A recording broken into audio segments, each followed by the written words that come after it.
read God's play. Okay, so just an alert, and who knows what's going to happen, but when the officials start to huddle, there is going to be audio. Okay, so we need to.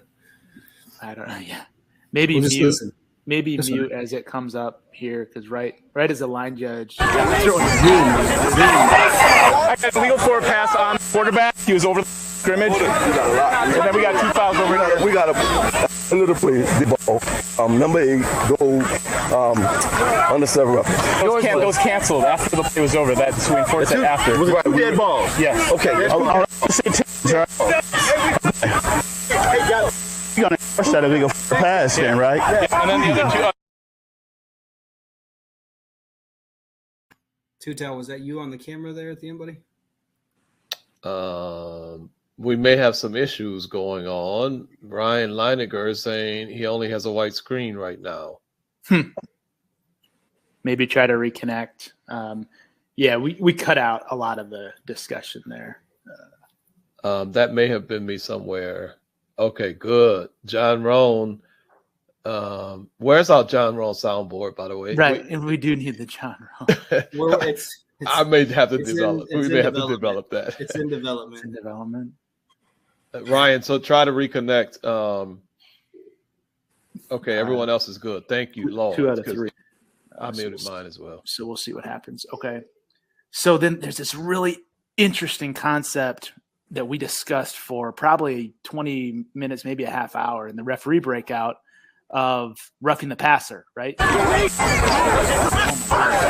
got a legal for a pass on quarterback. He was over the scrimmage. And then obviously we got all this stuff after a little play. Dead ball. Number 8, go under 7 reps. Those canceled after the play was over. That's we enforced it after. Dead ball. Yes. Okay. You're gonna force that illegal pass then, right? Yeah. And then the other two. And is anybody hearing me? Yeah, I hear you now. Yep. We couldn't hear you over the audio, though, Brandon. Yeah, I couldn't hear you over the audio. See, mine didn't play. Mine didn't play either. I muted mine. Okay. So none of the other loops have it unless we re-loop it. This is crazy. Whatever. Film is working but jerky. Huh. That may be a connection. That's because Tutel was filming. That's true.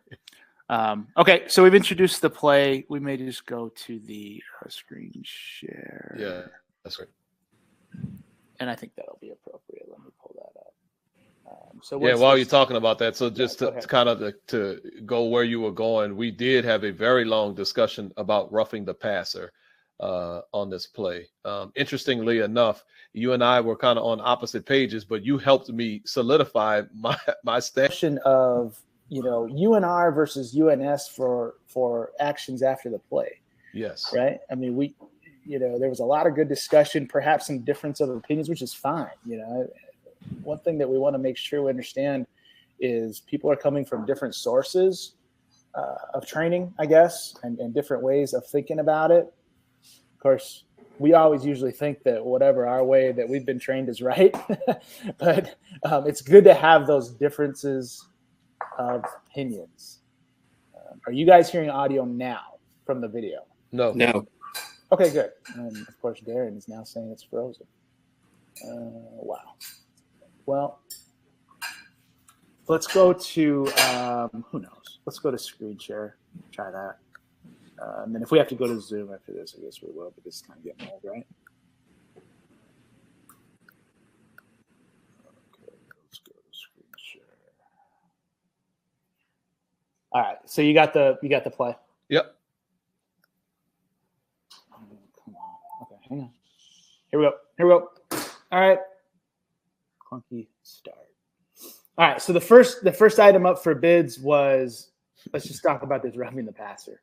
Right. So obviously we're going to see this player coming in low on the quarterback. So go ahead and maybe start with kind of what you were thinking. And I mean, you were having a little bit of a tough time with this when we looked at it Thursday night, which was after the game. Correct. So hold on. Let's talk about what happened. We did have a flag down. The referee did have a flag down for roughing the passer. Okay. And then the discussion that we had during the huddle, the line of scrimmage official brought information that the passer was beyond the line of scrimmage. The referee said, wait a minute, if he was beyond the line of scrimmage, that's an illegal forward pass, so I don't have roughing the passer, which was, I love the thought process. But then after we got there on Friday to start reviewing the video, that's when we all learned, because Lee actually went and read the rule on Thursday night and said that was not appropriate for me to pick up the flag because of an illegal forward pass. We still can have roughing the passer on an illegal forward pass. So number one, I want to really commend Lee for even processing that in the moment, even though he was processing it incorrectly, had the rule wrong. But then number two, for going home and saying, you know what, I'm not sure if that was right. I need to go check the rule book. And he did that. And to me, that is just really tremendous officiating, both in the moment and after the game, just to ensure that we continue to get better, to ensure that we work these plays appropriately. Yeah, I mean, it's just working hard for improvement. Correct. Right? I mean, correct. Yeah. Okay. Keep going. Okay. So then I guess the question is, the reason Lee had a flag on the play, because he felt like the quarterback, I believe he initially thought the quarterback was in a passing posture when he judged it on the field. When we see the film, clearly the passer is not in a passing posture. He does not have one or both feet on the ground. So roughing the passer, low hit on a quarterback or low hit on the passer category of roughing the passer is not appropriate for this particular action. Yeah, so we just want to make sure quarterback's on the run. There is a little bit of an element right here of him, planting and throwing, right? Correct. That's not a passing posture. And especially since, he's really, all his momentum is going more to the side and he's actually in the air. Correct. When he gets contacted. Correct. So now if a quarterback jumps to pass in the pocket, not that the pocket has anything to do with, but think about a quarterback setting up in the pocket, jumps to pass and gets hit low. I started thinking about this play, and because this jump pass has become a little bit popular. Right. Could that be? I mean, if he leaves his feet, is it similar to block below the waist in that you can't, you would take low hit off or not? That's a question I wanted to pose. I think the rule is very specific, and I think we do have to take low hit off because it says, and I'm on FR 96. Rule 919 B. When an offensive player is in a passing posture with one or both feet on the ground, no defensive player rushing unabated shall hit the player forcibly at the knee area or below. So he's not in a passing posture with one or both feet on the ground. Right. Now, we want to make no mistake. If he was able to plant his foot right here and set up in more of a classic passing posture, correct, then and just take all the rest of the action away, but say he actually throws the ball and set up in a passing posture right here, and then say right here that is judged to be forcible contact to the knee, again, take all that additional movement out, then what we've heard in the past is that, he was out of the pocket. Well, that doesn't matter for a low hit to the passer if he's able to reestablish into a passing posture. Correct. So it just doesn't happen very often, right? Correct. Okay. So, but then we went down another road in the breakout having to do with, look, sure, there's no low hit on the passer is off. That's off. Correct. That's off, which you just explained. But it doesn't mean roughing the passer is automatically off altogether. Correct. And that's what my struggle was, because for me, I'm looking at this play and I just did not like it. And for me, it was a foul, but I could not explain why I thought it was a foul. And you helped me get to where I could explain why it was a foul. And I guess you can, I'll tee you up, Brandon, and let you explain how you helped me understand how I could categorize this appropriately as a foul. Right. So we clarified that just because the pass is illegal, because he's clearly beyond the neutral zone here. Just because the pass is illegal doesn't take all roughing the passer off. No. And just read 919 if you need to understand it. Yep. So, I mean, we were going deep into this. To confirm. And it was Lee that led us there. Right. So hat tip to him. Okay. So roughing the passer is still on. If you were to deem this as, punishing and avoidable, or basically what we're saying is late, then this could still be roughing the passer. Correct. Right. So if the referee judges this as a punishing hit that could have been avoided, which really means he judges this hit as late, and the contact rises to the level of roughing the passer, then even though the pass is illegal because he's beyond the neutral zone, you could still have a foul for roughing the passer in more of the late category, not the low category. Correct. I think we've proven that by rule the low category is out. Yep. However, and I don't like, I know I don't personally don't like late. I like avoidable instead of late. That's more of a term that I prefer. But it's more practical when you're judging it. Yes, because late is relative. Mm-hmm. Avoidable, in my opinion, is almost not relative. It's more object. So which one is it? Subjective or object? I never know which one is which. It's all subjective, but I think it's more objective. So what we also know that is when the quarterback starts to scramble like this, he's kind of presenting as a runner. Correct. So our judgment of what's late expands a little bit. Doesn't give the defense license to just punish, I mean, if in our judgment, the defense could avoid the punishing contact at a certain, level of punishing contact, it can still be a late hit to the quarterback for roughing the passer. But we do kind of just, we basically all kind of work under the fact that when he's running around like this, what's late is a little bit different than if he's just standing in the pocket. Correct. Okay, so that's really the roughing the passer. So I can't see the chats if anybody has. No one else had anything else. But just from because a lot of people are saying he's a runner. And Jeff, you're not the only one. Jeff Blozes was saying he sure looks like a runner. Well, that was a lot of the comments that we had before. Right. And for me, when I evaluate this action and I look at this quarterback, I'm looking at a player who's really attempting to make a pass the entire time. I just don't see a player who's clearly or even almost generally looking like he's just running the ball. I'm looking at a player who's really trying to pass. Yeah. I don't care where he is on the field. I get it that he's beyond the line of scrimmage, but he's a player who's trying to pass. And I think the defender knows that this player was throwing a pass. And I think that the defender could have easily avoided the degree of contact and the location of contact.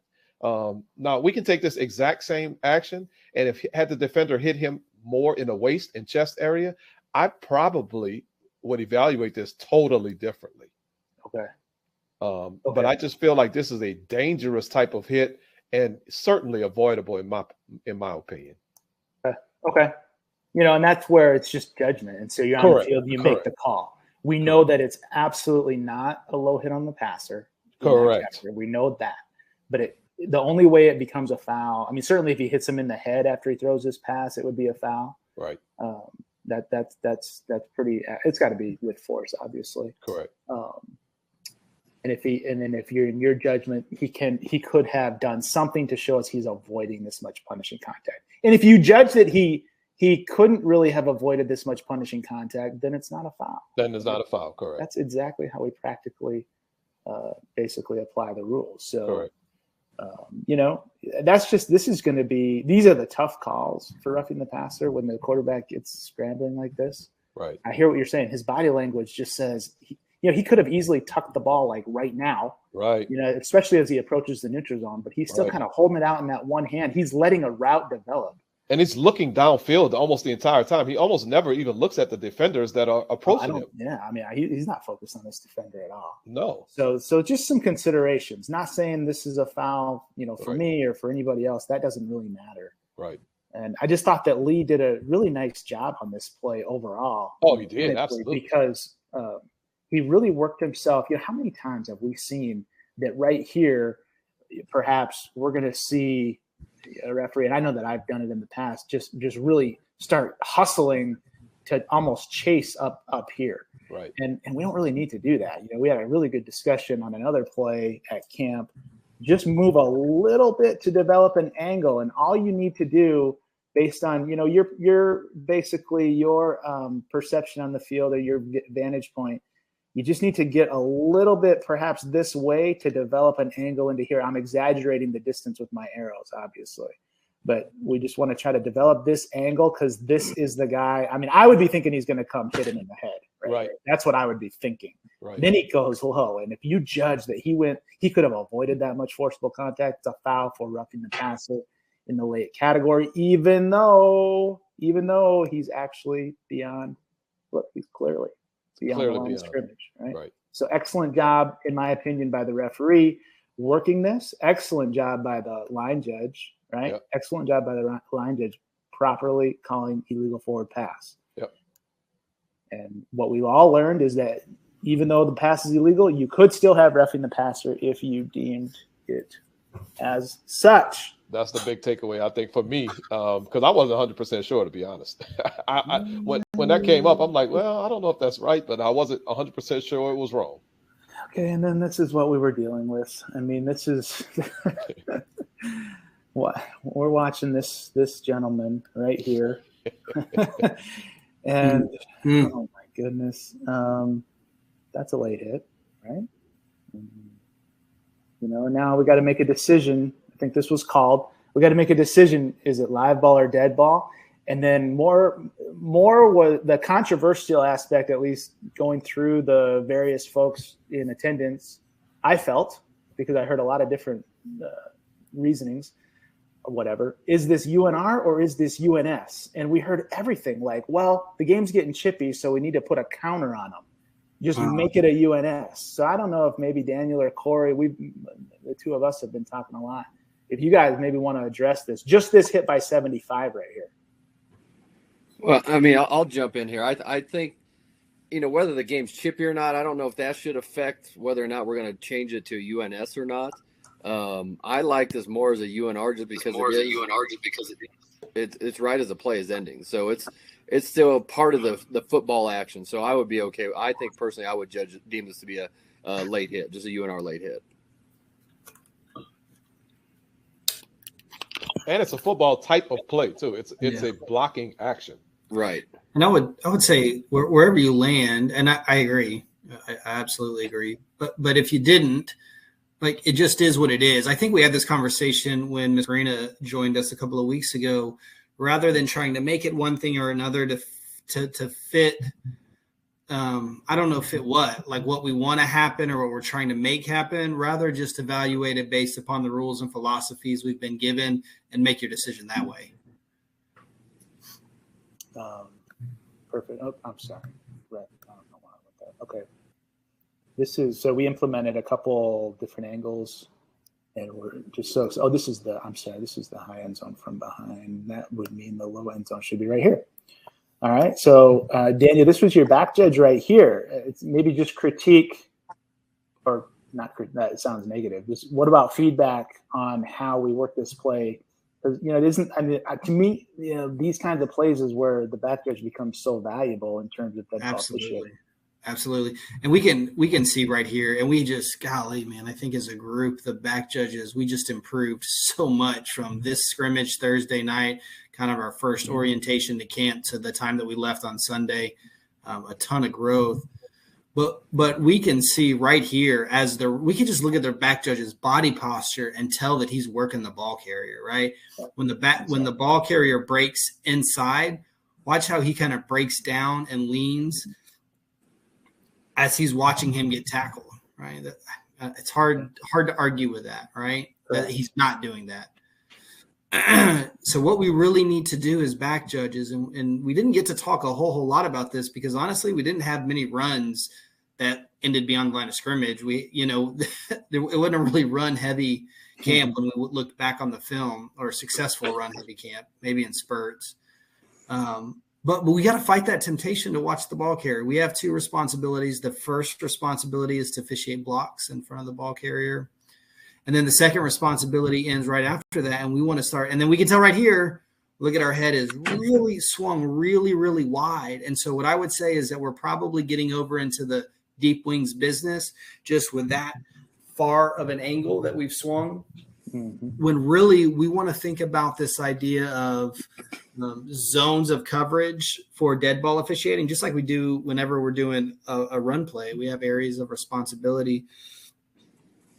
So we're a little bit past it here, but from the wide angle, we could really break down where the best area for us to be looking. And then not only that, right, the other piece is identifying the potential for something like this. And so we want to get in the habit of recognizing players who are running towards other players and who have, the super cliche is the brick in the hand. But that's something we really need to get attuned to recognizing as we're dead ball officiating.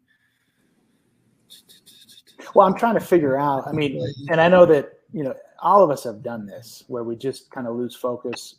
We see the ball carrier become tackled. Yeah. What would your reason be, if there is one, because basically we started here and then, we actually kind of swept our eyes all the way over to here somewhere. What's the feeling there pulling us out that way? Maybe there isn't one. I'm not sure. I'm not sure. The feeling pulling us to the ball carrier, we can all relate to it. I understand that. Yeah. I don't know.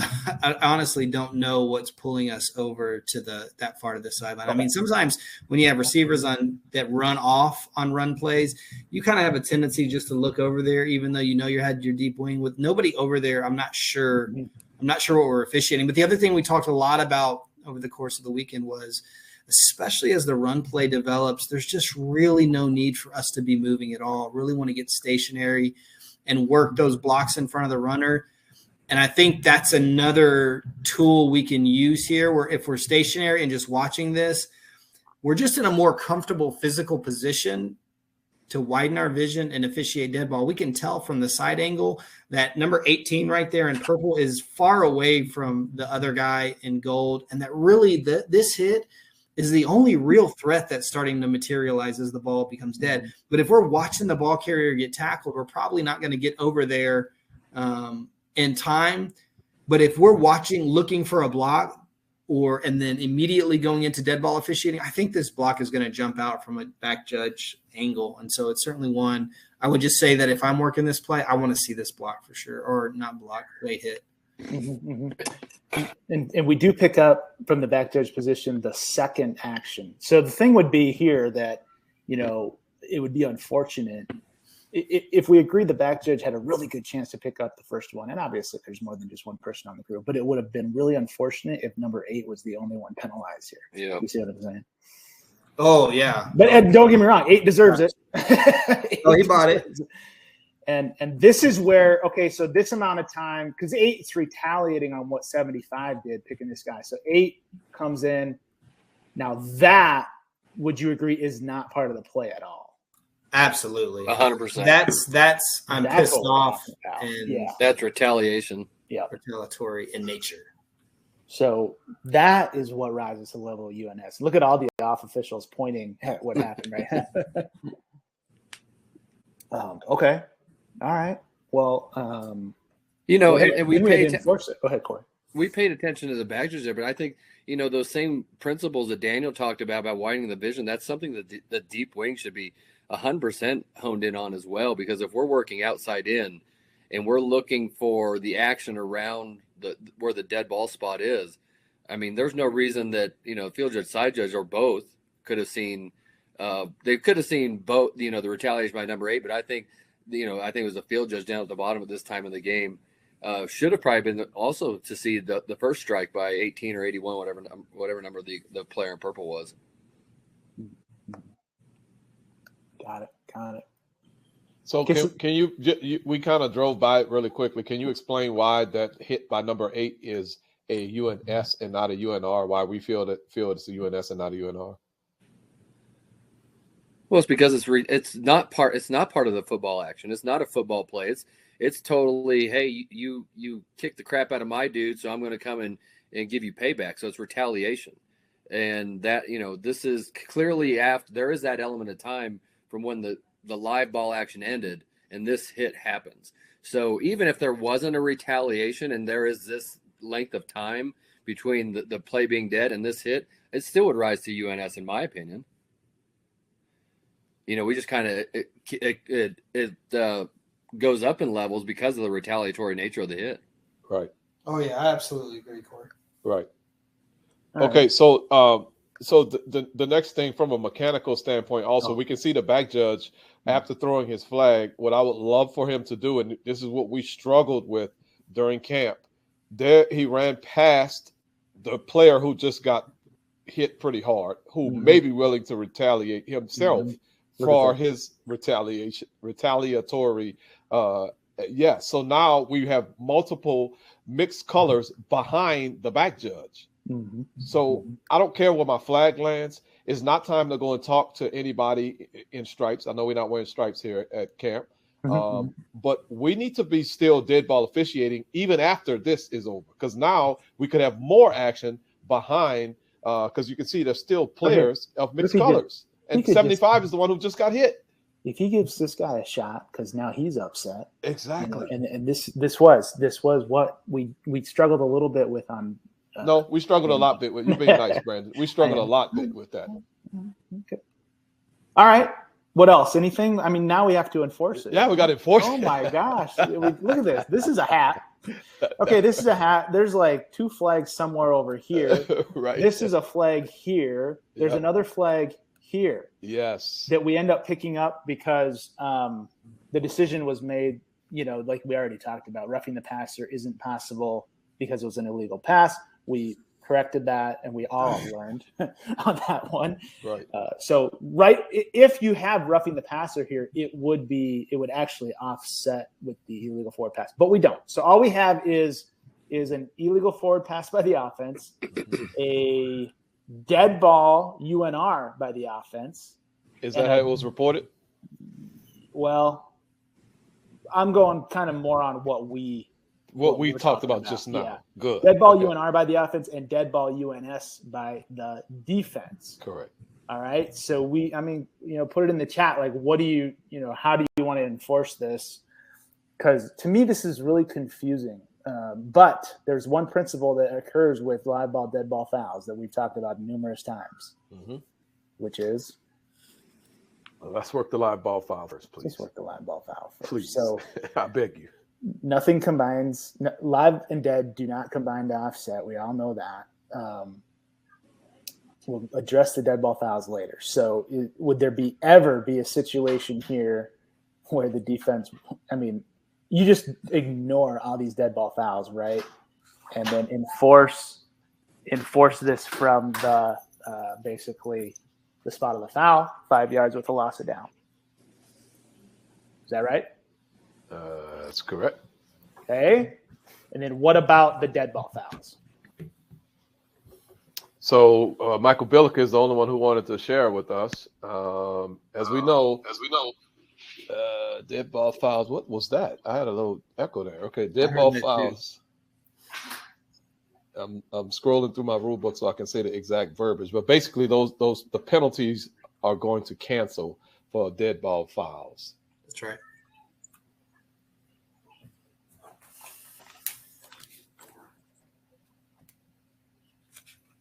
Where's my?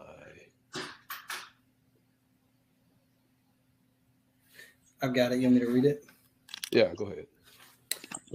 When dead ball are unsportsmanlike or dead ball personal fouls by both teams are reported to the referee and none of the penalties have been completed, the yardage penalties cancel, and the number or type of down established before the fouls occurred is unaffected. My gosh, that's horrible.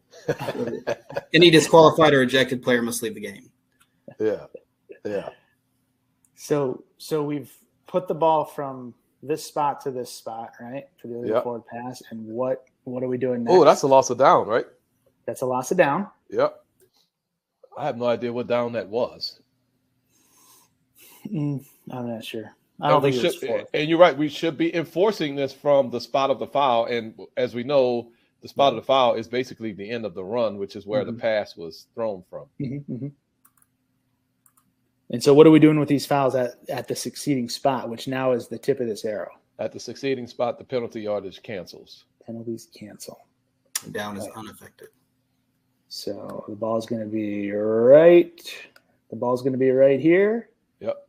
And just apply the loss of down, and the line to gain doesn't change, right? No, it should not change. No? Okay. All right. So they did a great job, just working through that. We heard a little bit of the communication. Some of it kind of drops out, so we cut it out. But really, really good job, in my opinion, by the crew sorting through all that. Correct. Cool. This was early in the camp, right? I mean, look, the sun's still up. This was the first day of the camp, first scrimmage of the camp. I think a lesson for all of us to learn: if we come to Pure Officiating New Orleans camp, we're going to work football. So just be ready to work some real, actual football. We tried to tell them Thursday afternoon in the kickoff session. It's all right. The game was intense. So Yes. We need to bring our intensity and just be ready to work like it's a game. Well, not like it's a game. It is a game. It is a game. Here we go. I think there's going to be a little bit of audio on this one too, just listening to how it was reported. So we'll be ready for that. You guys could just basically take it away after we get through the audio. What number? Yeah, what number? Pass interference, defense, number 28, 15-yard penalty, and an automatic first down.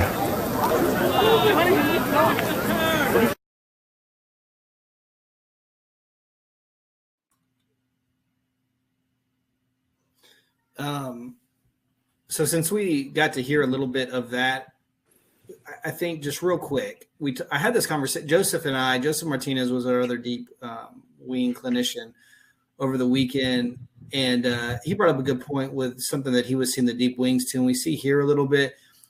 Whenever we're giving this preliminary signal that we can kind of get a glimpse of here from that first line feed. That's great. We need that preliminary signal, but we don't have to necessarily stop walking so far away because we're going to want to communicate the number. And so crews may want that through O2O, or the referee may want it audibly, just verbally. But feel free to continue walking, even when we give that preliminary signal is what I'm trying to say. We don't have to stay so far back. I know we're coming this way and you're going to go back, but you're going to have plenty of time to get in the correct position. So make sure your referee can see you and you give a good, strong, demonstrative preliminary signal so everybody knows what's going on. So I think just mechanically, that's something we can talk about. Other thing mechanically, we spent a lot of time with back judges, and we're going to get to the foul here in a second, talking about the idea of just allowing the play to really dictate our movement. And so we see a good job here, less we're going to see. So we're moving. We still have a great cushion and probably could have officiated this whole play standing still. If we need to get a few steps back to make sure we maintain the appropriate distance, that's okay. But what we want to do is make sure that we're stationary at that really critical mesh point when the ball is coming down. Okay, so mechanically, a few things to think about. Now, a really interesting kind of unique action that we call for DPI that I think is worth talking about. So I just talked about a bunch of stuff. Corey, why don't you kind of get us going with your thoughts about Yeah, well, I mean, mechanically, we see that this foul is called against the number one receiver, which we know that's the initial key of this deep wing. I think it's a field judge at this point. And from a communication standpoint, if we're ever on the field and we see a flag come in that we should have an idea that this is against our key, we need to, go in and immediately have some type of a conversation and be like, hey, what are you seeing there that I'm not, whatever the case may, whatever communication that is. I just think that, for the deep wing to not have any type of conversation or opinion on this is something that we can grow from, obviously, because I think that's something we should try to be consistent with every time. Now, the action is definitely unique. I think the way they, talked about after the play was that it was he felt it was kind of a box out. The defender was kind of boxing out the receiver. Now, to me, I mean, if you want to see a box out, I want to see something pretty darn overt, because at this point, are we calling it, what category are we throwing it in? Are we throwing it into the cutoff category? Because he really does have position on that receiver. He does have the inside position on him. Now, granted, he cannot stop in front of him. In his really unique way of asking questions. And one of the things that I thought just was great. Now you're the one being nice. Yeah. Yeah, I usually am. I'm still here, by the way. I When don't one of know us if you is- know that or not. I'm still here. Oh, hey man, I forgot. When one of us is being nice, it usually is me. But the advice that Tuta gave that was really, really good was you need to go write down what you saw, right? Write down why you called this foul. And I don't know if you told him, Tuta, to do it before he ever goes and tries it on video, but he did that, whether you told him to or not.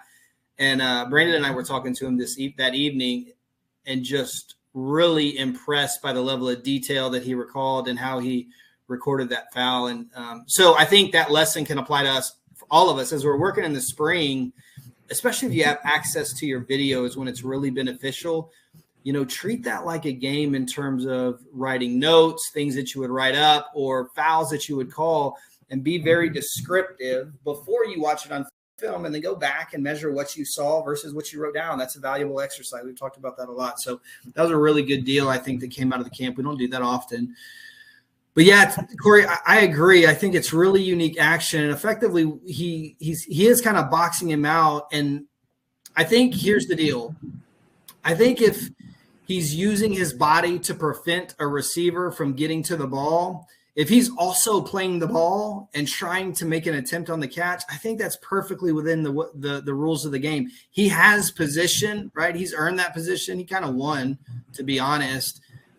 But I still think he has to be playing the ball. I think if we judge, and I don't know if this went through the back judge's mind or not, but I think if we judge that he's got position, but he's preventing a receiver from coming back to a ball that's been underthrown without also trying to get to the ball, I think that's outside the scope of the rules. I would think that that's creating an impediment.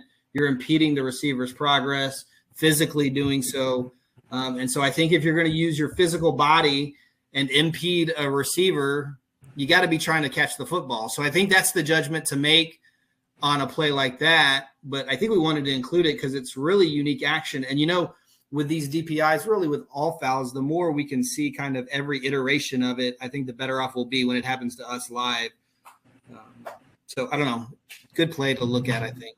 Yeah, it's definitely unique. I mean, and that's, you know, we always talk about why we're so process driven is because, you know, this isn't like a history exam. You can't just study this and like, oh, okay, we'll see that again. You may never see that exact action ever again. And so that's why if we just kind of put that into our memory bank, our catalog, that'll help us and you know, to see that process, you know, process that action. You know, is he in those the details you talk about? Okay, he may have, you know, body position, but what is he doing with it? Is he just standing there, or is he fighting back for the ball? And you know, it was such a huge size mismatch that, you know, I don't know if that plays into it, and you know, that's something we kind of have to consider, but I don't think it's overriding by any stretch. Yeah, absolutely. Yeah, I want to double down what you said too, Daniel, about so Mike Fowler. He's actually a VSG member as well. Awesome. I challenged him after that play. I just asked him what he saw. He told me. I said, okay, and then he kind of looked at me funny, and I said, we'll look at it tonight. He said, okay, cool. I want to look at it. I said, I'll tell you this. I will not look at that play with you unless you write down exactly what you saw, and I want you to be extremely descriptive. So, and he told me, okay. And I said, I'm telling you, we'll look at that play all night long. But if you don't write anything down, I will not look at that play with you. Well, you know, much respect to Mike Fowler. He wrote almost a paragraph about what he saw. Awesome. Oh my God, yes, he was extremely descriptive about what he saw, and it was really cool moment, you know, just to share that moment with him and looking at the film after reading his description. So much love to Mike Fowler, and that's just the stuff to me I love about being at these camps, just being able to experience that with other officials from around the country. Yeah, that was a really cool kind of unexpected takeaway whenever. Right. I don't know, Brandon, if you knew, but we were just kind of sitting there, and I don't know how it came up. He said, well, I wrote it down. Like, oh, okay. Yeah. And then he pulled out a whole paragraph. I was like, It was on like a Awesome. index card, or probably something like from his room or something. You know, Yeah, those from little Marriott, notepads they have. Yeah. And he did. Yeah, I almost wonder if we should just do that from now on. If you throw a flag, you know, write it down. Maybe that would result in less flags. So that would not be what we want. But wouldn't that be fun to do that? Yeah, that'd be really cool. Why not? We'll call it the Michael Fowler strategy or something. Michael Bilica Corey, what did you think about the cushion of the deep wing on that play? Or I mean, I think it was good. I mean, we were working with them, to really move with the purpose, and especially going from game 1 on Thursday night to the games on Saturday. And I had a conversation with a few of the deep wings with this. While yes, we're trying to get stationary, you still want to try to maintain some depth and some cushion. And so staying stationary doesn't mean that you just stand there the whole play. And so, and I think that was just kind of a little overcorrection from Thursday, and to find that feel. And so I think it was okay. I think it could have been better. Yeah, I mean, can you still officiate the play from where he was at? Of course. But I think it's coming up with that feel, and when you're trying something new. And most of this was new to officiate more from a stationary position. You implement that, and then okay, well, when do I move? And I know Zach had a big play that landed right in front of him, and he was so mad because he's like, man, that was, I had no distance, and so that went to that type of a conversation as well. And it's just feel, and you've got you're going to get that through practice, and so I think this was Ron at the bottom of the screen there, and you just. I guess that's all I can say is that you just have to implement those changes, then try to fine tune it to find the time that you do need to move. Cool. Now we got a really good question. So Michael Billick asks as well, as a short wing, I never feel like, this is back on the foul topic. As a short wing, I never feel like I even have time to write a sentence, let alone a paragraph. When do we write it down? After the game? ? So any thoughts on that? Yes, that's the answer. That's an easy one. Yeah. I mean, what I'll typically do is write quick notes during timeouts. We have TV timeouts, so they're pretty long. Just like real quick, so that will trigger me to recall what I saw, right? And then a more detailed description after the game. But yeah, I mean, halftime, could do it at halftime. Halftime, timeouts. That's a good time to do it. After the game. I know this. You guys will probably snicker at this, and I've kind of got some snickers over the years with this. So I carry one of those little pocket recorders for that reason. Yeah. Oh yeah, I've heard of guys doing that. A lot of people do that. Because when I write hurriedly, I get in the locker room and I can't even read what the hell I wrote. It looks like chicken scratches. So that's always helped me. And I'll just go in there and listen to that, and then I kind of write it down because I think Tuka touched on this, but the reason we do this is so that we can evaluate what we see versus what it shows on video and then calibrate from there. Yeah, and let's be clear. I'm not sure what type of evaluation process we all use in our different conferences. We're not asking everyone to write a paragraph in the report that you file to your conference office. That needs to be a lot more short and succinct, very direct. The very descriptive paragraph type of action, describing the action, that is more for your own personal growth and development. That is not for putting into the file report that you submit to your conference office. Perfect. Yeah. Perfect. Hope that explains it. That's awesome. But also with details when not Tuta's not saying B18 wasn't playing the ball. That's not what he's suggesting. You submit to the conference. No. You just don't need you don't need a lot of filler. It's just very succinct and to the point, but with the appropriate details of why it rises to a foul. Correct. Yeah. And look, I mean, I guess you could do it on false starts and DOFs, but like a lot of those are flinched. So these are more of the when you have to actually officiate real action. Oh, okay. Exactly. Okay. No, he's right. Don't okay, Brandon, because you've gone to a different position that's going to work some simple stuff like, oh my God, he flinched. Oh my God, that's so hard. I mean, gotta stay focused. Yeah, stay focused. The big man jumping. It's really hard to focus. All right, more audio coming on play 3 here, and then we've got tons of scenarios to discuss. This is God. Okay, here we go. Here we go. All right, we'll let it play as the audio starts. We're gonna see really close. Hurry up! Hey! 10-second run. Line feed. Hold on. Hey. We got a helmet off. It's going to result in a 10-second runoff. We're going to start on the ready. Okay. 10-second runoff. Hold on. Replay. They're going to stop it for replay. Okay.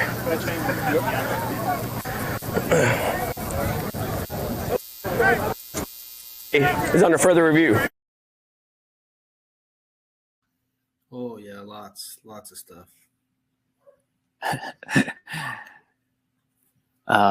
So setting it up, Brandon, this is under 1 minute in the second quarter, correct? With the running clock. That's right. Yeah, like, I mean, even to where like Team A getting back on the ball is an issue. I think it was like 24 seconds maybe at the end of this play. 15 seconds. So it was interesting. So they actually made the line to gain. We see how tight that is to the goal line, and there was a player helmet off. So I thought it was a good job in terms of, just getting everything calmed down. We have to do what the crew is doing and just, reset everything and administrate. And then replay actually paged them, or replay stopped the game to look at this to the goal line, and they stood with the call. Okay, great. But that's not what we want to talk about. Come on. We can what if this to death, can't we? Here we go. Let's get some polls going. 1 of 5, by the way. Okay, this is situation number 1 on this play. And if the audio comes back, I apologize in advance. But I think it's out of the rest of the loop. The ruling on the field is runner short of the goal line and beyond the line to gain. There is a Team A player's helmet off at the end of the down. The play helmet off, play goes to review, and the ruling of short of the goal line stands as called. And either one person has voted or everybody gets it. Right? Is that what you're saying? I think we got here we go. Here we go.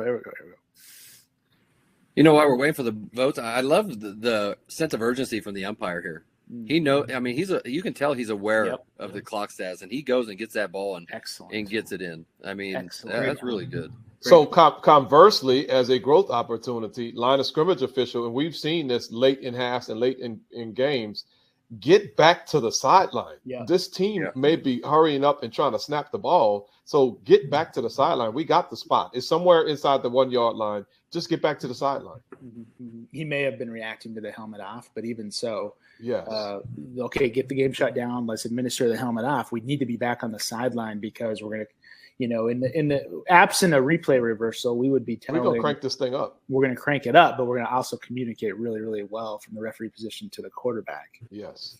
First. So we can talk through all those mechanics if we need to, but this is really interesting. So we're combining the result of the play, the ruling on the field with obviously the helmet off, and then let's sprinkle in a little instant replay, right? Sprinkle it in. Okay, let's just stop the poll. You think we're good? I think we're pretty good. So we've got 3 quarters saying neither team has an option for 10-second runoff, and then almost a quarter saying Team B has the option to accept 10-second runoff, and then 3% said both teams have the option. So never really is going to be both. No option for a 10-second runoff is because we have a first down. So once we gain the line to gain, we're going to stop the clock for that. And remember, when we're talking about 10-second runoff, to have that, the thing that initiates the 10-second runoff has to be the reason that we stop the clock. Mm-hmm. So yes, the helmet off is a reason to stop the clock, but it's in tandem with the line to gain here. Correct. It's the only reason to stop the clock. Yeah. So anytime there's another reason, like in this, then we wouldn't even get into 10-second runoff options, even though it's only a temporary stop. I mean, it is a temporary stop. Obviously, he's down in the field of play, but we wouldn't have a 10-second runoff, and even if it didn't go to replay. All right. Okay. Correct. Any thoughts there? Or should we just roll through these situations? I mean, I think I don't know. Don't go what if, because we're going to do that next. No, I wasn't going to go what if. I just think we got some good insight there with that audio. Mm-hmm. I think it's a really, we all do that, right? Some of those things, for whatever reason, it could be a million different things, but for whatever reasons, we get to some aspect of the play that we want to either facilitate or communicate. And we always, and you guys do such a good job of just continuing hammering this point where we always need to know the result. And it could even be the results, meaning if there's multiple things in play of the play before we jump right straight to a result in terms of a ruling, right? So we just kind of skipped the process and we were very quick, understandably so. Look, there's a lot going on. We can talk about camp atmosphere all day long. There's 15 seconds left. This was two really good football teams. This was an exciting point in the scrimmage, but we kind of just jumped straight to that 10-second runoff, didn't we, with the referee, whereas are not the referee, just being a calming presence. Sometimes the referee needs that sometimes just to help him kind of work through all those different elements. So I thought that was a really good example for us to talk through that idea. Great opportunity, just to let's you're so right. Just let's get to the result of the play, and then let's get into what happened. You almost got to work backwards. Okay. Okay. I'm going to stop and restart the video. So we're going to hear the audio again, but we're going to hear the audio while we're voting. Okay. So it's not a big deal. So we'll just let that play. There's one, get the audio back. Here's the next poll and the next situation with the girls in the background talking to the dog. So situation 2, the audio is going to come in. You can read it. Hey, 10 second rule. Yeah. Hey, hold on. Hey. We got a helmet off. It's going to result in a 10-second runoff. We're going to start on the ready. Okay. 10-second runoff. Hold on. Replay. They're going to stop it for replay. Okay.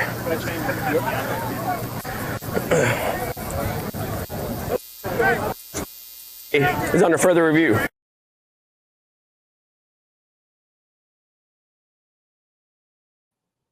So Daniel, your statement about understanding what the result of the play is also can help from a referee perspective. It can help us craft our announcement because I would love to add that to my announcement. What is actually the result of the play and what is being reviewed? Right. Absolutely. Totally. Yeah. And really, this might be a good time for us to cue the John Roan, what is the result of the play soundbite. John's getting some unfair. Maybe it is fair. Loves it. It's all from a place of love. It's all love. It really is. It really is.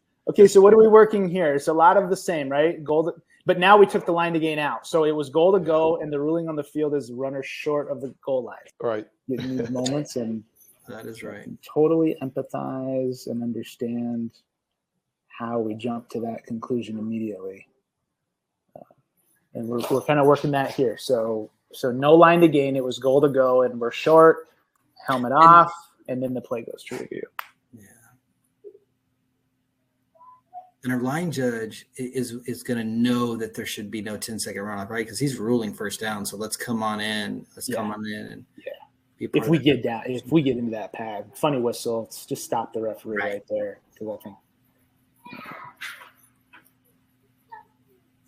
Here we go.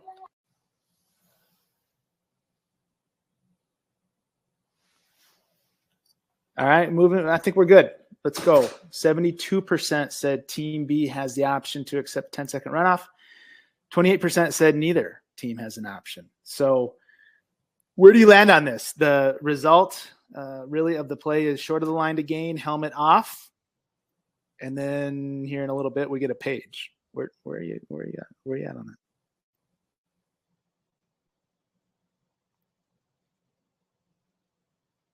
I'm on my way to Rule 3 right now. Yeah, I was going to say, you must be looking something up. Oh, yeah. Rule 3? I'm on my way to Rule 3. Why? Well, because I think I know, but I'm going to be honest. I don't 100% know the answer to this. Because I remember I'm mixing things up in my head. I remember Dean Blandino going into this whole thing about a natural stoppage and a pure stoppage. And, pure stoppage. And so now I'm confusing myself, and I'm going to go and start reading while y'all talk, and I'm going to learn something here. All right, I guess you'll report back. Daniel, what do you think? I'm in a similar boat. I mean, look, we know that absent of I feel like intuitively this should be a 10-second runoff, but I feel like it's not. I feel like we had this conversation a lot around this time last year, whereas if it's, even though the clock was stopped for the helmet off, because we're also going to review that there's not a 10-second runoff in this situation. But I'm kind of like Tuta. This is a little fuzzy for me, so open to correction. Okay. Good. Have you found anything, or you nursing a paper Well, cup now? What's going on? It's not in Rule 3. I was going to say, I think you're wasting your time. Yeah, it's not in Rule 3. No. I want to read Rule 3 and Rule 12, if y'all don't mind. I don't think it's there either. Oh, it has to be in Rule 12. So the whole pure discussion really involved when the reversal in replay created a 10-second runoff. So we had two situations that created a 10-second runoff. But it's the pure, and we're going to get to this here in a second, so we don't want to go too far into all these what ifs. But this is not that, right? The replay, what we said is replay stays with the call of short. And so what actually did stop the clock is the helmet off. The helmet off, correct. So, I mean, to me, it is a 10-second runoff. Okay, I can live with that easily. Unless I'm I don't have an issue with that. I think sequentially this, the replay stoppage doesn't stop the clock. That happens after. I mean, those are two separate occurrences to me. I'm good with that. That's where I was leaning, but I wasn't 100% certain. And just make sure we know this whole concept of pure or natural, whatever that word was. We like the word pure, but that is when replay reverses to a running clock. So changes the ruling on the field, which 2 of 5. Let's go 3. So here's the next one. Now let's change it up a little bit. It's goal to go. Okay. So no, take those chains out of there that we see in the wide angle. Take those chains out of there. It's goal to go. And the ruling on the field is runner short of the goal line. So same ruling, same teammate player's helmet off, but now it's reversed. Short of the goal line is reversed to a touchdown. Okay. Right? So short is reversed to a touchdown. And this is where I think it gets confusing. It gets what? Confusing. I don't know. Really? Maybe not. Well, you read Rule 3 tonight, so well, I haven't got. I stopped to listen. I started reading, but then I stopped to listen. I may just log off and log back in as a viewer right now. That might be okay. I'm not offering much anyway, but I need to learn this. How can we have a camp and so many awesome rule concepts that teach us? That is outstanding. We told the teams to do this. That's why. Yeah, right. You can't even script this stuff. We have a rule reference 1236C. And, don't know what that is, but no sound video is frozen. How can that be? Hopefully that's a personal problem. I'm wondering if people's connections. I'm gonna start going off on everyone else. Oh, really? You're gonna. Yeah, I know. I'm mad at everybody, so I'm just gonna. Fire at everybody in range. All right, let's end the poll. 100% said neither team. So yeah, right. So what we are kind of reverse engineering this one. We changed to a touchdown, right? Yeah. We reversed to a touchdown. So it's pretty clear there that you kind of do put everything back together again. Correct. And after putting it all back together, the result of the play is a touchdown. So you're never going to have a 10-second runoff there. Right. But it's weird to me because you would actually be processing 10-second runoff, wouldn't you? Yes. And then you get paged.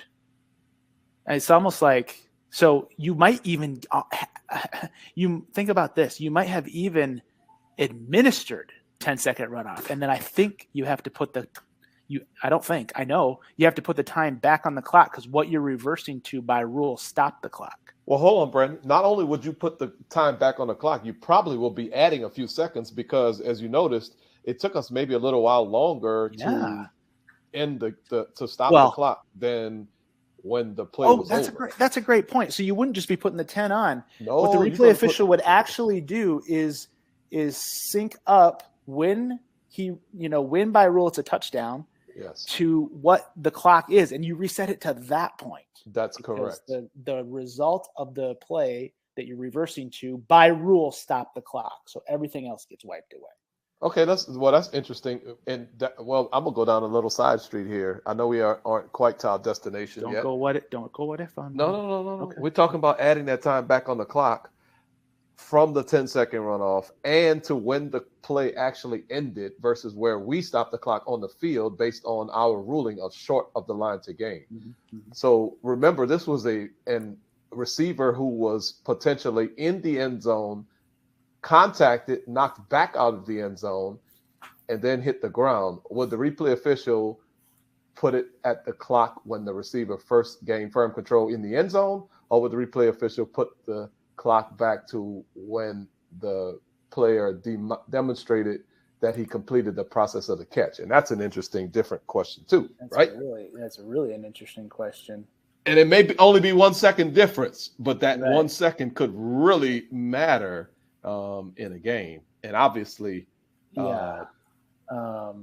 so I would think you'd put it back to where you see control body part. I think differently. I think I want to see the process of the catch. I think you would put it back to when the process of the catch is complete. You think the ball doesn't stay live there, though, right? Well, that's a really interesting question. Yeah, it's not dead when he firmly controls it and with a body part down in the end zone. It's not, but I see what you're saying. And he's not a runner once he completes the process of the catch. That's really interesting. I might be inclined to agree with you. That's the first time. Yeah, in the last 5 minutes. You're right. Okay. All right. Great point. It sounds like people are having issues again. So who knows what the heck's going on? It's so frustrating. We're just going to keep rolling through, I guess. All right, situation number 4, and then we'll start the video. It was goal to go, and the ruling on the field is a touchdown. There's a Team A player's helmet off at the end of the down. The play goes to review, and the ruling is reversed to short, right? So it was goal to go, Team A player's helmet off at the end of the down. The play goes to review, and the ruling is reversed to short of the goal line. And we can go ahead and play it. We'll hear Mr. Wright's audio again. I don't know if he keeps wanting us, but he's gonna. Yeah, it's such good audio. So good.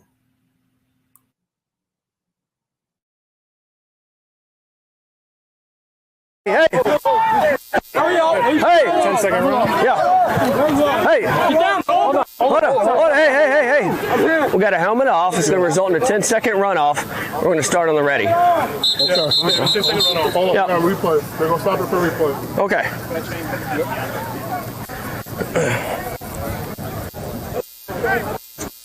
It's under further review.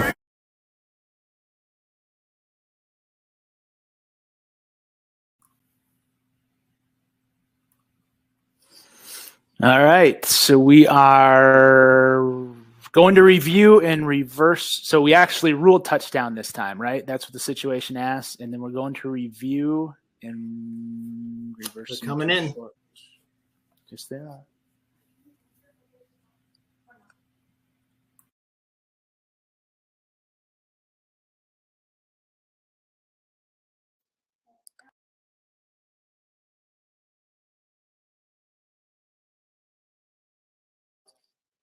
All right. We're split pretty good, aren't we? We are. 50% says Team B has the option to accept the 10-second runoff here. 45% said neither team, and 5% said both. So again, never going to be both. Okay, so so we ruled touchdown.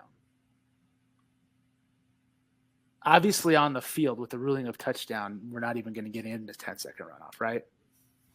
The guy just has to sit out. Okay. Yeah. Now we go to review, and it's ruled short. So this is kind of what we were talking about. Yes, if it was ruled short and that was the only thing that happened, we would definitely get into a 10-second runoff scenario. However, with another thing that stops the clock, this is where Dean came up with the pure language. And so what has been interpreted with this scenario, this exact scenario that the poll asked, is that there would not be any 10-second runoff options. because the runoff out of the replay reversal is not pure. There was another reason to stop the clock. And I can hear everybody saying, wait, that was also a 10-second runoff. But well, that's what I'm about to ask you, Brandon. So you're saying there's no 10-second runoff for the helmet, but there is a 10-second subtraction for the ruling? It's not pure. It's not pure. No 10-second runoff. That's why it's no 10-second runoff, period. Mind bending. Yeah. Mental gymnastics, right? That one is weird, yes.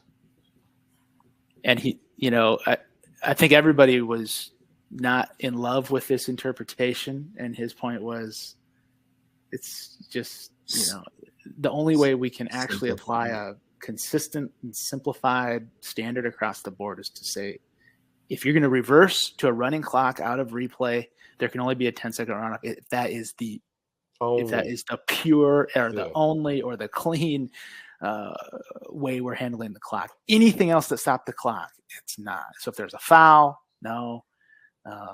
Even if, like, let's say there was targeting and the replay official's busy, he overturns targeting and puts this short. No 10-second runoff, even though you would only be left with reversing to a running clock. So no helmet off situation, this is one where we would have a 10-second runoff unless one of the two teams chooses to take a timeout. Is that correct?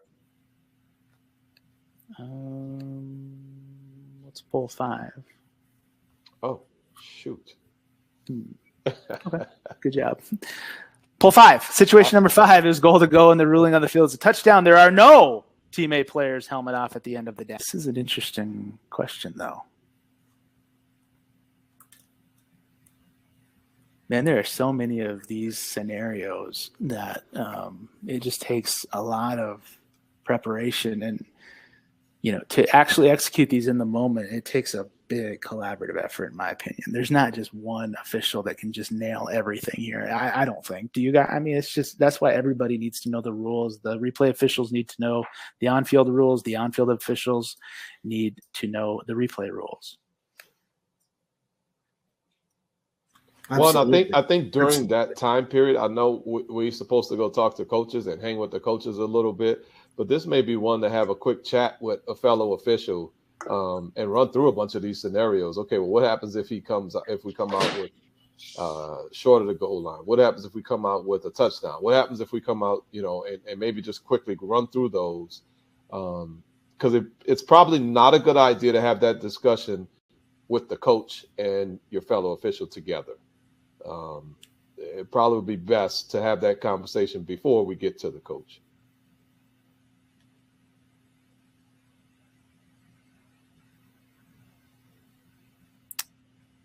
Absolutely. Okay, I know we're getting some confusion. I know that some people's connection isn't working, which is frustrating. Let's hammer it home here. Okay, so I end the poll. 45% said neither team has the option to accept a 10-second runoff. 40% said Team B has the option, and then 13% said both. Trick question, right? Right. So really, neither team has there's just no option. There's no option. In this case, the result of the replay review with this reversal to a running clock creates a 10-second runoff, and it's going to be a 10-second runoff. The option is, do you want to use a timeout so that there isn't? And that's both teams. That's correct. Both teams have that option. Obviously, we're not going to award a timeout to both teams. How do we want to clarify this confusion other than just repeating ourselves? I think the best thing to do is probably find Dean Blandino's. Did he write that? Was that written, or was that on one of the webinars? I think he had some play examples, but bulletins. Well, it was in the. I think it was in the national test as well. Yeah. That's probably the best way to deal with that. Michael Billick, I know you're confused about it. It is extremely confusing. Very confusing. I 100% agree with you. Just remember, it's the only time we can create a 10-second runoff out of replay is off a reversal, And that reversal has to be the only thing that impacted the clock. Yes. If anything else impacted the clock, it's not pure. There's no 10-second runoff period. That's for simplicity. That's for a consistent application of what really was already kind of a confusing rule. Right. All right. What an academic discussion. Love doing what ifs. What did we see? So this was play 4 tonight, and this was like maybe play 4 of the camp. Right? This was the potential for intentional grounding. How did this all go down? Oh, this was a great play. I don't know where you want to start. I mean, we spent some time talking about it as a deep group on Friday. I don't know where you want to begin though. Well, Daniel, I think the deep group probably, this is weird when normally if we have potential intentional grounding actions, it's the line of scrimmage officials that normally are primarily having that communication with the referee. Right. But clearly in this instance, it would not be a line of scrimmage official who would be bringing any information. So is that odd for you or you and Corey back there? Like, I know it's not something you normally do, or you would think that you would traditionally be doing. How does that work? I mean, maybe that's I don't know. Maybe it depends on the individual. It's not something that's uncomfortable for me. I don't know if we want to say collectively it's uncomfortable. I will say it's something that we need to have an awareness of. You know, Carwin is the back judge here, had a great camp and kind of put this together a few plays later, started thinking about, Kelly, you know what? I didn't have anybody in the area. And so when he was evaluating himself on film on Friday after watching this play, he really wished that he would have gone in and told the referee, his exact words were, did you have a quarterback who was under pressure because there was no receiver in the area? And we kind of worked through that communication and that language and us really being responsible for one aspect of this play as deep officials. And that simply is whether or not we have a receiver in the area. And really, the prompt for us to communicate to the referee is when we don't have a receiver in the area. And so the other part of the conversation that came up was about, well, I wasn't sure if at this point the slot receiver was really supposed to turn in and just he was throwing to him and he ended up running the wrong route. And, you know, on our crew, we had 2 plays like this that generated a ton of conversation throughout the course of the year. And the conversation got pretty deep and a little muddy in a good way. But I will say that for our purposes, as deep officials, we just need to be prepared to bring information that could potentially be relevant. And when a quarterback throws his ball into an area where there is no receiver, we need to be prepared to come communicate that to the referee and really would advocate just running in at this point and telling the referee, I'm not sure which crew this was, but, you know, for example, hey, Tuta, I don't have a receiver in the area. And then he's got other work to do, you know, and he may say, okay, great, get out of here. And that's it. Or we may have he may have to process other things. So that's from a deep perspective where our conversation went. I thought it was really beneficial for the guys in the room just to hear us kind of work through. Communicate this quickly. And one other possible recommendation would be to avoid asking the referee if the passer was under duress or anything like that. Absolutely. And that's the information. That's what we told Carwin. We really just want to bring what we're responsible for. And that is whether there's anybody in the area. The other stuff really isn't our business. Correct. And I mentioned bringing it, you know, coming in and saying that, but you know, if you're 50 yards downfield, the O2O is going to be your best option, right? Like, before that, the funny whistle is the best option. Start with the funny whistle, please. Yes, please. Because immediately, now I'm not going to flush the previous play because normally I don't know how other officials work, right? But a lot of times, once the play is over, we flush that last play and we're done. Yeah, absolutely. But if I hear a funny whistle, I'm not flushing yet. So now I'm starting to process what could possibly have happened and what could I possibly need to think about from what just happened that I observed. Because from the referee's perspective, you can look at this play. There's nothing that suggests a quarterback that's just dumping the ball. Exactly. This is just a quarterback stepping up to throw a pass. So if we're watching this from the referee's perspective, there is nothing in our head that's even telling us intentional grounding is even possible. This is not body language that suggests he's just trying to avoid a sack. Right. Man. And from that, I just wonder if we're comfortable applying that in lieu of duress at all, or because if we judge no duress, the quarterback can literally throw the ball anywhere except straight down, right? Right. So, man, at what point? Because we've had a couple, I think why this is duress is because there's so much kind of movement around in the pocket, and then he just kind of does eventually throw the ball away. Right. But gosh, this is like a nightmare play, in my opinion, because really both officials are just kind of working as a nothing play, right? Correct. And that is the problem, I guess. Right. And the deep wing also is just processing as a nothing play, clearly, because he's just getting the ball and going work the next play. Yeah. Right. Yep. He's just going out to retrieve the ball, and he was the only one. He was the closest one in the area of the ball. So we talked about we really don't want to get in the business of determining route trees, right? We really just want to make it kind of objective if he was in the area or not. And he said, okay, well, what's in the area, right? Like how many yards or how many feet? And I'm certainly not qualified to answer that question. And so the response that I gave was, that's really hard. I think you just have to use your judgment, look at a lot of these plays, have conversations about them with your referee and your crew when you have the opportunity, because I don't know what the answer for that is. Yeah. I mean, when the ball's thrown farther downfield, I think that expands. We've talked about players outside the numbers and all these things. Oh Lord. What? Yeah. So, we've talked about, the direction of the quarterback's pass. If it's behind the player who's downfield, then, there's a lot of different things you can apply. Obviously, at some point, he's just either in the area or he's not, and we just got to make a judgment like so many other things we got to do. I don't think anybody could even stretch to put a receiver in the area here. No, yeah, absolutely not. One of those that's not very close at all. Okay. Hey, can we, I thought about something from play. Well, let's go with play 5. I wanted to bring something up on play 3. I don't know if we want to wait till the end. I think it's quick, but I think it's worth noting. I had a conversation. Sure. Go ahead. What did you want to talk about? Well, I think it was you and I were watching the video. I'll go ahead and get it right now. On play 3 or play 2? Play 3.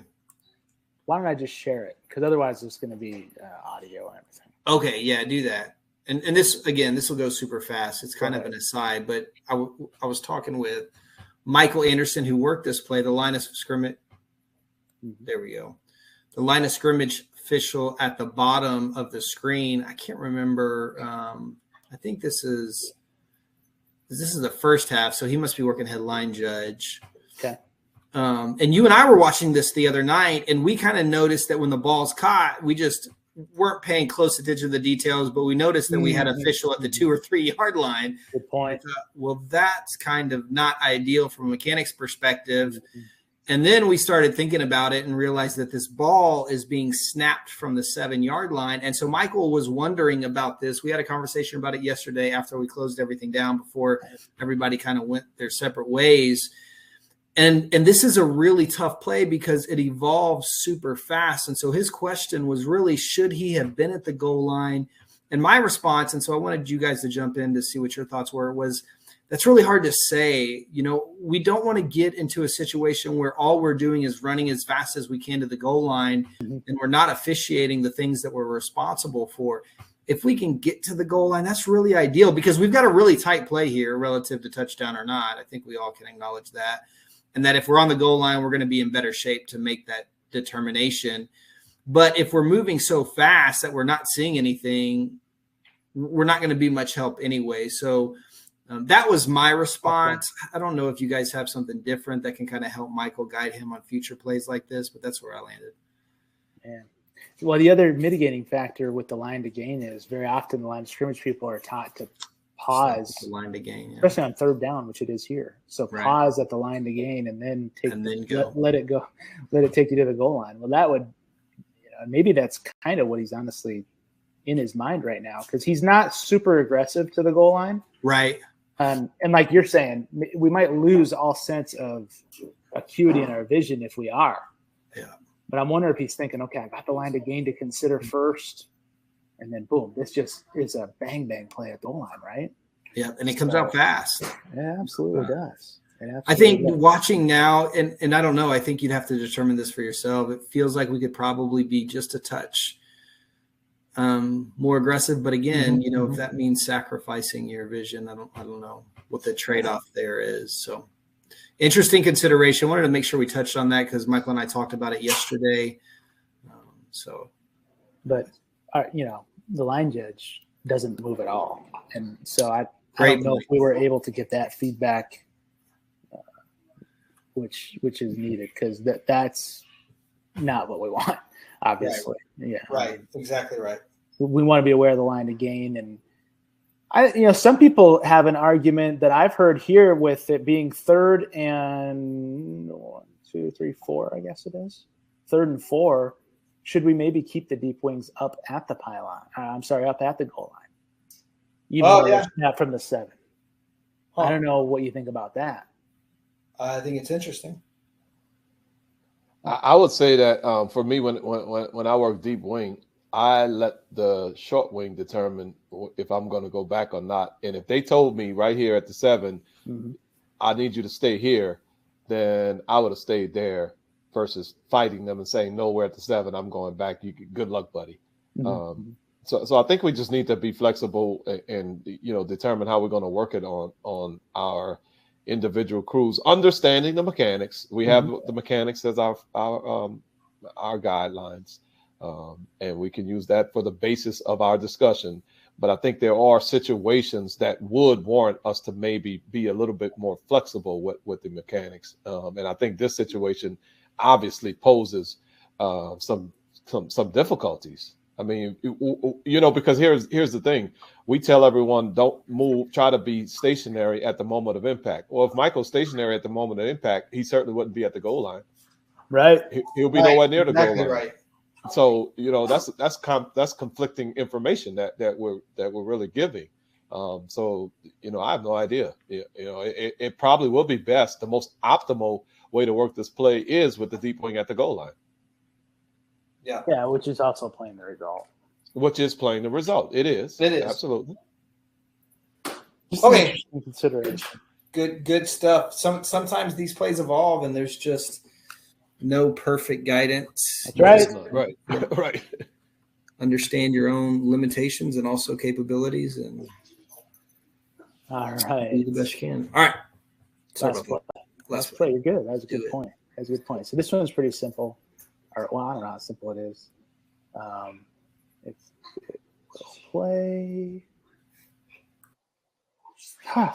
Yeah, face mask, and 80 offense. Okay. Face mask, 80 right, so offense. this is an excellent call. Yeah, flag's good. Personal foul, face mask, offense, number 80, 15-yard penalty, first down. Personal foul, face mask, offense, number 80, 15-yard penalty, first down. All right. That was interesting. So that's very weird. Yeah. Yeah. What's weird about it? It ended an hour later. I'm talking about this audio issue. So I could see what potentially what people are talking about. It's not synced up. It was, and then it wasn't. It was. And then okay. Yeah. All right. Well, let's just keep going. So I feel like this is a great call. So I hated this call when I first looked at it because I thought he was calling holding.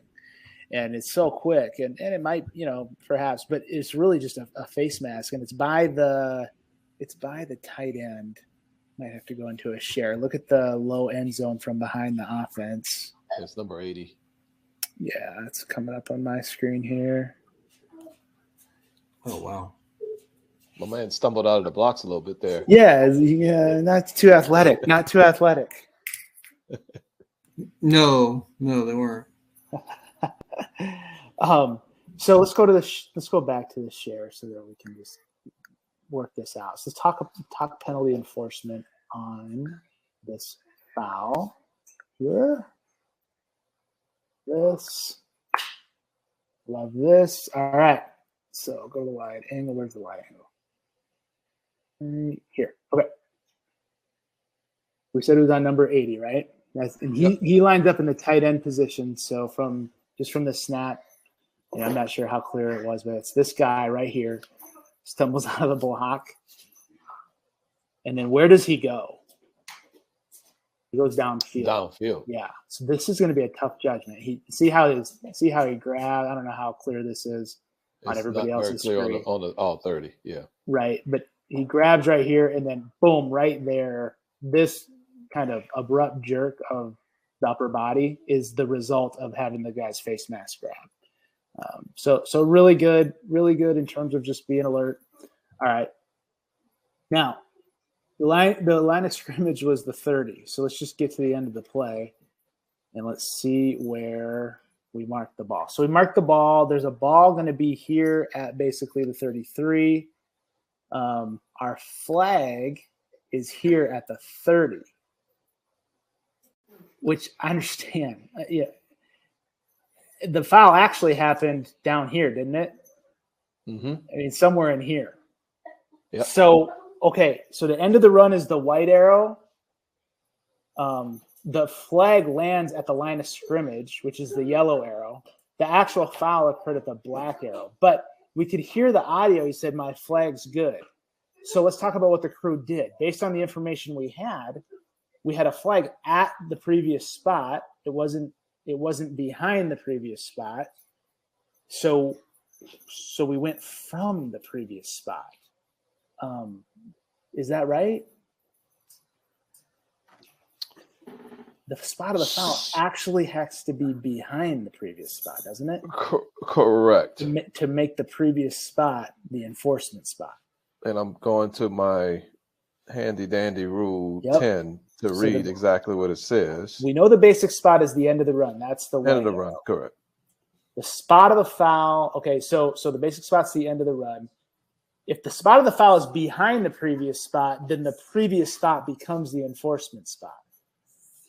Here, the flag's off a little. We understand because I get this. You're not really sure that the tight end. It'd be great to know that he's beyond this big line and get that flag a little bit farther down, but we don't. So what we actually end up doing here is enforcing a 17-yard penalty since we didn't go from the true spot of the foul. Again, not a huge deal. We totally understand it. But I would like you to, if you can read and either correct me or validate me, I guess, does the enforcement spot become the previous spot on these types of fouls when the flag is at or behind the neutral zone, or is it got to be behind the neutral zone?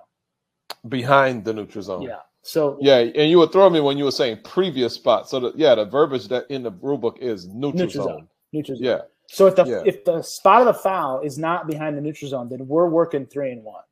We have to work 3 and 1. So wherever this flag is, since it's not behind the neutral zone, obviously it's a foul by the team in possession of the ball. The spot of the foul is behind the basic spot. We go back from the spot of the foul because we said our flag's good. So it would be 30 to the 15. And it'd be in this lateral position, right? Previous spot was position 3.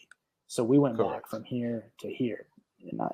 Absolutely not the end of the world. I'm pretty sure the sun's going to come up the next day. But perfectly with the spot of the foul being 2 yards beyond the neutral zone, we would have gone, back. Let's see, and just stopped at the 12. The 17. So 32 to the 17. Is that 15 yards? Yes. Yeah. Okay. Might have to know that. Okay, good. So we enforced a 17-yard penalty. We put it from the previous spot, position 3. the sun really did come up. I don't think anybody is going to but to be perfect, right? We would have somehow understood the foul occurred 2 yards downfield and used that spot. Absent that, we want to understand if the spot of the foul and the previous spot tie, the spot of the foul wins. That's kind of how I've always remembered it. It needs to be behind the neutral zone. The foul needs to be behind the neutral zone in order to go from the previous spot. Right. So a little bit academic, nothing huge at all, but we're always striving to be technically perfect. So any thoughts on that?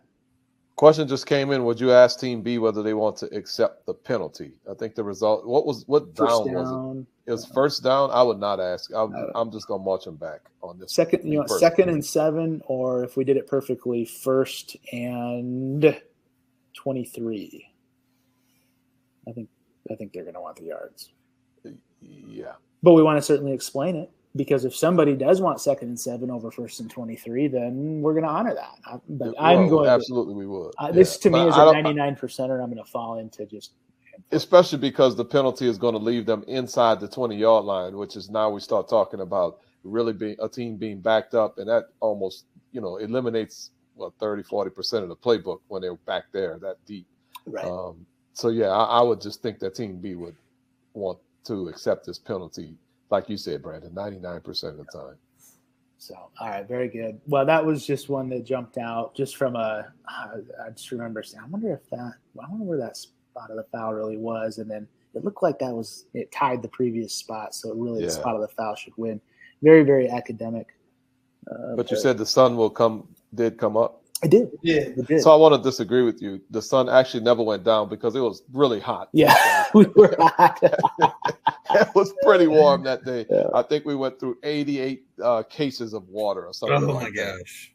It was fairly warm. Oh man, I was drinking water all day. I know that. And then I didn't wear a hat, which was pretty stupid. But I had to get my. I thought I saw you with a hat on. No, I found one somewhere eventually. Okay.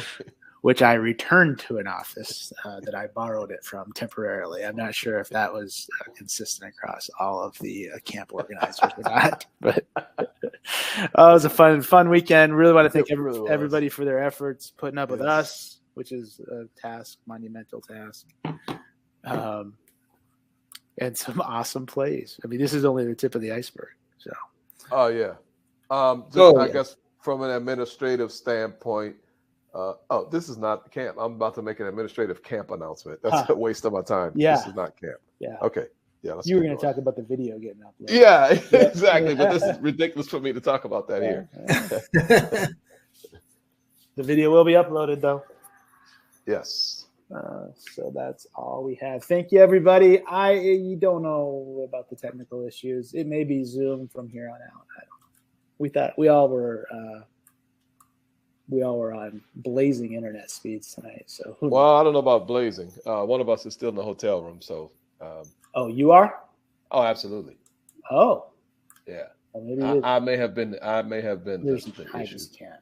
I can't think that that's the case. I think that this platform is a little bit. I don't know. I don't know what the right word would be without being nasty. So, anyways, doesn't matter. We'll. Who knows what we'll do? Keep working. Keep working, like always. Yep. All right. Thanks, all. Appreciate it. Great job, guys. Out. Thank you, everyone.